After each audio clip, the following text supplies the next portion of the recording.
hablar de las propiedades coligativas. Las propiedades coligativas son propias de las soluciones.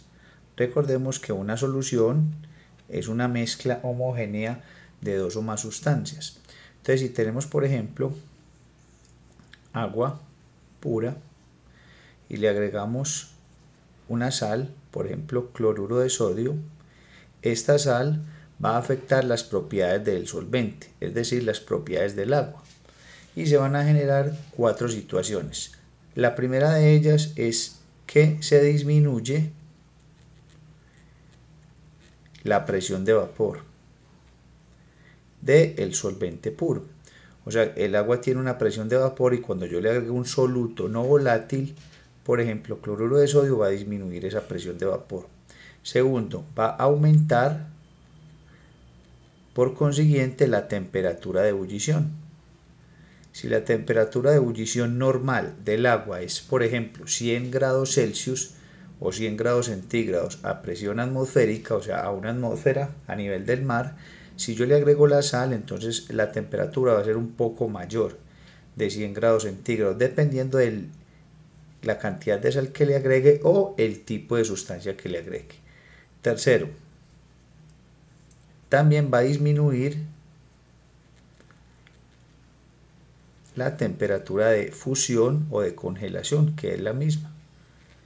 La temperatura normal de fusión del agua es 0 grados Celsius. Al adicionar un soluto, entonces va a disminuir esa temperatura. Y cuarto, se va a generar una presión osmótica.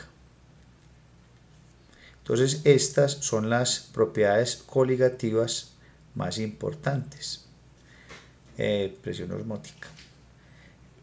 Esta temperatura de ebullición también se le denomina aumento ebulloscópico, y a esta disminución en la temperatura de fusión o de congelación también se denomina descenso crioscópico, es la misma. Bueno, ¿por qué he hablado del tipo de sustancia? En las propiedades coligativas lo importante es la cantidad de partículas que están disueltas allí en la solución. Entonces, es diferente, por ejemplo, tener una sustancia que sea electrolito fuerte, que sea electrolito débil o que sea no electrolito. Por ejemplo, si yo tengo cloruro de sodio, cuando está en contacto con el agua va a formar iones sodio y iones cloro. Se supone que esta molécula se disocia o se ioniza totalmente en iones sodio y en iones cloro. Esto entonces se denomina un electrolito fuerte. Entonces hay que tomarlo en cuenta. Hay sustancias que no se ionizan totalmente. Por ejemplo, yo tengo el ácido acético, CH3COOH. Cuando yo entonces lo disocio o lo ionizo en agua, entonces queda CH3COO- más H+. No todo el ácido acético se ioniza en estas dos partículas, o sea, parte de la molécula queda conformada sin separarse en sus iones. A esto lo denominamos electrolito débil. Y por último, hay sustancias que no son electrolitos, o sea, no se ionizan o no se separan en sus iones. Por ejemplo, la glucosa. Va a ser soluble en agua, pero no se va a separar en iones. O sea, la solubilidad es debido a los puentes de hidrógeno, pero no se separa en partículas. A esto le llamamos un no electrolito. Entonces, como las propiedades coligativas dependen del número de partículas que se separan en la solución y que va a determinar estas cuatro propiedades, es importante conocer si es electrolito fuerte, si es electrolito débil o si es no electrolito. En esta ocasión vamos a hablar de la temperatura de ebullición, o sea, el aumento ebulloscópico. Sigo en el siguiente video. Bueno, entonces vamos a hablar inicialmente del aumento ebulloscópico, que es decir, es el aumento en la temperatura de ebullición de un solvente. Listo, está determinado por la siguiente fórmula. Cambio en la temperatura de ebullición va a ser igual a la constante ebulloscópica por la molalidad. Entonces este delta de T es el cambio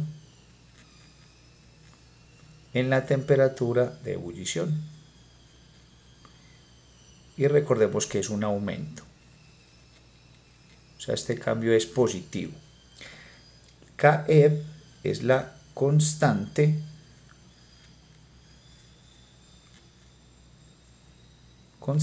ebulloscópica, que va a depender, esta depende del solvente. ¿Y qué unidades tiene? Tiene unidades de grados centígrados o grados Celsius sobre molalidad. Listo, que es lo mismo que tener grados centígrados sobre mol de soluto por kilogramo de solvente, que es lo mismo que tener grados centígrados por kilogramo sobre mol. O sea, se puede presentar en estas tres unidades, así, así o así. Listo. Ahora, depende del solvente. Por ejemplo, para el agua tenemos que la constante ebulloscópica va a ser 0,52 grados centígrados sobre molalidad. Tenemos por ejemplo para el benceno que la constante ebulloscópica va a ser igual a 2,53, va a ser mayor, grados centígrados sobre molalidad, o grados centígrados sobre mol por kilogramo, o grados centígrados por kilogramo sobre mol. Listo. Y lo último es la M, que será la molalidad,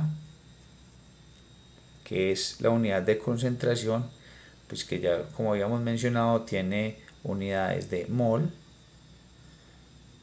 de soluto sobre kilogramo de solvente. Y aquí es donde debemos tener en cuenta si la sustancia es electrolito fuerte,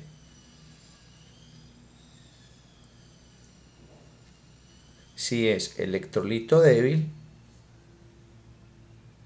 o si es no electrolito, para poder calcular la cantidad de partículas que están disueltas en la solución. Entonces vamos a hacer algunos ejercicios, algunos ejemplos para que entendamos muy bien esta formulita. Se disuelve sacarosa en agua hasta obtener una concentración 0,5 molal. ¿Cuál será el aumento en la temperatura de ebullición? Bueno, lo primero que debemos reconocer es que la sacarosa es una sustancia no electrolito. Cuando son sustancias no electrolito, entonces con la molalidad no hay ningún cambio. La molalidad es la que se utiliza en la fórmula, pues no hay cambio en el número de partículas de la solución. Entonces recordemos que para ello utilizamos la formulita en el cambio en la temperatura de ebullición, o sea, delta de Teb es igual a constante ebulloscópica por la molalidad. Entonces reemplacemos. Cambio en la temperatura de ebullición. Recordemos que esta constante ebulloscópica siempre es para el solvente, que en nuestro caso sería el agua. Entonces buscamos en una tablita la constante equivale a 0,52 grados centígrados por kilogramo sobre mol por la molalidad, que es 0,5. Recordemos las unidades de la molalidad, que sería mol de soluto o mol sobre kilogramo. Listo. Entonces tenemos que el cambio en la temperatura de ebullición va a ser 0,52 por 0,5, me va a dar un valor de 0,26. Mol se cancela con esta mol y kilogramo con el kilogramo. Entonces me va a dar 0,26 grados Celsius o grados centígrados. Listo, entonces este es el aumento. Ahora tenemos que recordar que la temperatura de ebullición del agua a una atmósfera de presión, es decir, a nivel del mar, la temperatura de ebullición del agua normal equivale a 100 grados Celsius. Entonces, como vamos a calcular ese ese aumento en la temperatura de ebullición, entonces será la temperatura de ebullición nueva, o sea, de la solución, va a ser 100 grados centígrados más el cambio, o sea, el delta de la temperatura de ebullición. O sea que la temperatura de ebullición nueva, que va a ser del agua más la sacarosa, va a ser 100 más 0,26, va a ser igual a 100,26 grados Celsius. Listo, entonces hubo un pequeño aumento en esa temperatura de ebullición. Vamos a seguir con otro problemita. Bueno, vamos a hacer este segundo cálculo. Me dice calcular la masa molecular o el peso molecular de una sustancia tal que al disolver 50 gramos de ella, o sea, ese es el soluto, en 1 kilogramo de agua, se consigue una solución con un punto de ebullición de 100,6 grados centígrados o grados Celsius. ¿Listo? Entonces recordemos que el cambio en la temperatura de ebullición va a ser igual a la constante bulloscópica por la molaridad. Como me están pidiendo la masa molecular de la sustancia, está involucrada en este término, o sea, en el término de la concentración, de la molaridad. Entonces vamos a despejar esa m de allí. Entonces despejando, entonces tenemos que constante bulloscópica pasa acá a dividir, entonces me queda que el cambio en la temperatura de ebullición sobre la constante ebulloscópica va a ser igual a la molaridad. Listo. Entonces, ¿cuál es el cambio? Si la temperatura normal de ebullición del agua es 100 grados y tenemos que la solución tiene 100,6 grados, o sea que un aumento de 0,6 grados.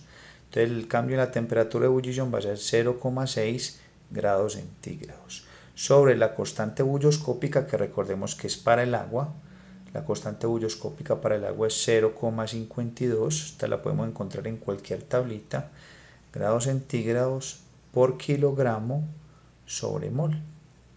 Y todo esto es igual a la m, que es la molaridad.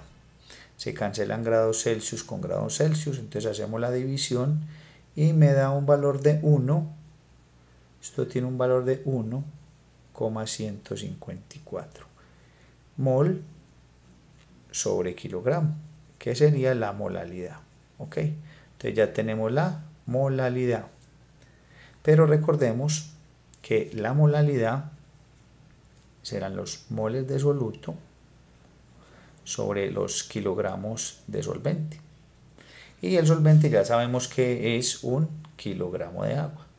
Entonces vamos a reemplazar. Entonces tenemos 1,154 mol sobre kilogramo, que es la molaridad, ¿cierto?